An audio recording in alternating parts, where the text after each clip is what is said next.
That's how bad it was. See, it's not just about money. It's about their agenda. Let's take Ellen DeGeneres. All that shit they said about it, that's true. See, and they cancel the show. They've canceled every show she's ever had. Before. Not one of them has ever made it out of one season.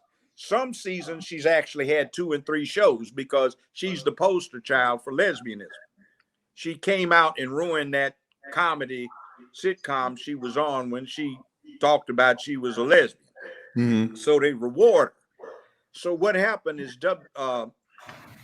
WNBC4 in New York at that time was the biggest broadcast TV station in America. So I came on and I was getting 5.8, 6.2s. And Ellen DeGeneres was on after me and she was getting 0.27, 0.14, 0.56. So it was an embarrassment. So they asked me to come on her show 2 times. Now I walked in there and this heifer comes up with an attitude, "Where's your robes?" I thought she was supposed to be a comedian, you know. I said, "Well, I got it. Put it on." I said, "It's 80 degrees up in here." And I said, "I'm not putting this shit on. It's my," I said, "Well, I don't want to be here, fool. They asked me to come." So I'm starting to cop an attitude, but still trying to be a gentleman. So it's 80 damn degrees in there. Catch your nose. One of my cameramen. But you know. Yeah. So I saw one of my cameramen. And I said, "What the hell's going on?" And he said, "Judge, this woman likes it 80 degrees, man. We sweat like pigs up in here. It's hot. She's bad-mouthing everybody." Mm-hmm. So a couple of sisters had come over with, well, not sisters, a couple of women had come over from my show. She's up there looking down there, bro. "Baby, when you gonna let the girls come out?" What the hell is this shit? She talked about everybody like dogs. She was nasty. She tried to get in my face. "Didn't I tell you to put that robe on?" I said, "It's 80 degrees. You tell me when I come out here." So he come out. So I put it on and then sat around and said, "Did I tell?" I said, "You go to hell." I said, "You witch." So I said, "Guys, let's go. Let's get the fuck out of here. I'm gone."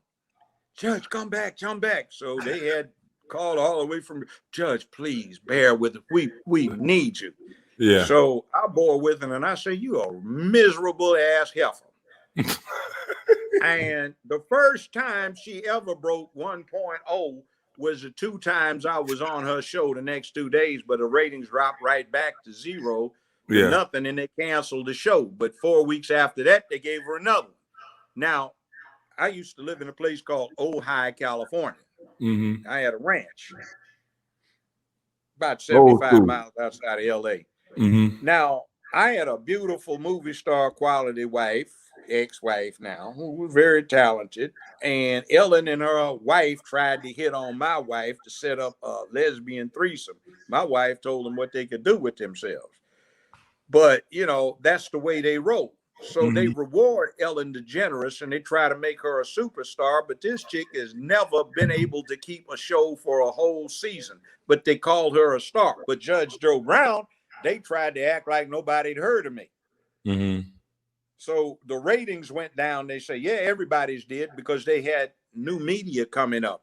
So Judy's went down, Oprah's went down, Phil's went down, but I was still beating Phil, still beating Oprah and stepping on Judy's heels. So they come up with me asking me to take an IOU for $28 million from CBS, talking about everybody's taking a hit. And I say, "You lying dogs," because I bought some shares of stock in CBS, which I've sold since. But the bottom line is that when you get these shares of stock, you get the stockholders newsletter. And if you ever get to working with a company, do that so you can see what's going on. So they're saying I'm the most profitable operation CBS has through its syndication department in all of CBS because I had such massive ratings and the type of people that wanted to advertise on my show sold Maybachs, Mercedes, BMWs, and stuff like that, Cadillacs, Lincolns, and so forth. So there was a lot of revenue coming in. Mm-hmm. And I had very little overhead, and the way I did it streamlined the production process. So they're bragging about it, and they said everybody, they designated who everybody was who got a raise. So I'm looking at these fools taking about everybody got a hit, and they're lying to me. I said, "You're a lying dog." I said, "This is what you got. They just give you a raise January 17th. This is what you got." Mm-hmm. You know, How'd you know that? I should have found it out. Plus, you're also doing something that FTC, Federal Trade Commission, would have your ass doing 10 years in jail for insider trading. You've been manipulating this stock. Just like announcing that the dividend is going to drop from 27 cents down to a nickel. So the stock price, this actually happened, dropped from $68 a share down to $32 a share. These executives had a plan with CBS so they would loan them the money that could be paid back within 6 months interest free.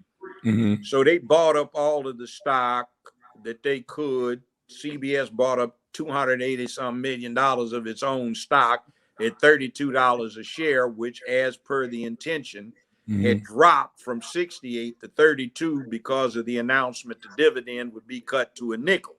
Well, as soon as they bought this huge load of stock, it jumped up to $64 a share, and everybody dumped their shares. So they got the equivalent of all of this stock for free that they converted to cash. So that was a hustle. That could get you 10 years in the federal penitentiary. And one of them even admitted it to me. So I was holding that over him. So I just said, that's 15 years. I'm tired of this shit. You know, I'm retired. I can even collect full Social Security. Fuck you. I'm out of here. I quit.